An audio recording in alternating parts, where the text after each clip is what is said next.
హైదరాబాద్ కేంద్రంగా భారీ మోసం వెలుగు చూసింది. తక్కువ పెట్టుబడితో అధిక లాభాలు ఇస్తామని మాదాపూర్లో ఓ కంపెనీ తెరిచారు కేటుగాళ్లు.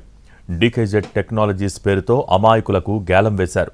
ఇలా 10 100 కాదు, ఏకంగా 700 కోట్ల రూపాయలు కొల్లగొట్టి బోర్డు తిప్పేసింది ఓ కంపెనీ. కేవలం ఓ వర్గం టార్గెట్గా దుకాణం తెరిచారు కేటుగాళ్లు. ఆ వర్గాన్ని తమదైన శైలిలో ప్రభావితం చేశారు.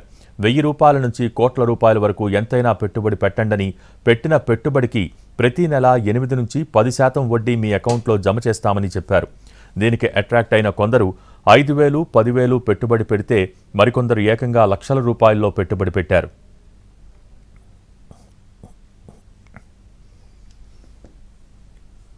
అయితే నిండా మునిగాక కానీ తేరుకొని డీకేజెడ్ టెక్నాలజీస్ కంపెనీ బాధితులు ఒక్కసారిగా రోడ్డెక్కారు. ఇలా 100-1000 మందో కాదు, ఏకంగా 55,000 మంది బాధితులు. ఒక హైదరాబాద్లోనే 18,000 మంది బాధితులు ఉన్నట్టు గుర్తించారు. తెలంగాణ, మహారాష్ట్ర, కర్ణాటకకు చెందిన బాధితులు హైదరాబాద్లోని ప్రెస్ క్లబ్కు చేరుకున్నారు. తాము మోసపోయిన విషయాన్ని మీడియా ముందుంచారు. వందలాది మంది ర్యాలీగా వెళ్లి సైబర్ క్రైమ్ పోలీసులకు ఫిర్యాదు చేశారు.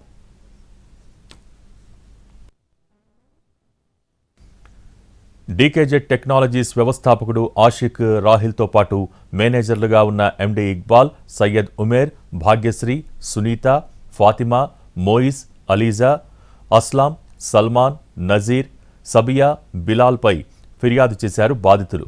గుడ్డిగా నమ్మి అప్పు చేసి మరీ పెట్టుబడులు పెట్టామని కొందరు, ఇంట్లో ఉన్న నగలు, ఆస్తులు అమ్మి పెట్టుబడులు పెట్టామని మరికొందరు తమ గోడు వెలిబుచ్చుకున్నారు. కేసు నమోదు చేసుకున్న సైబర్ క్రైమ్ పోలీసులు దర్యాప్తు చేస్తున్నారు.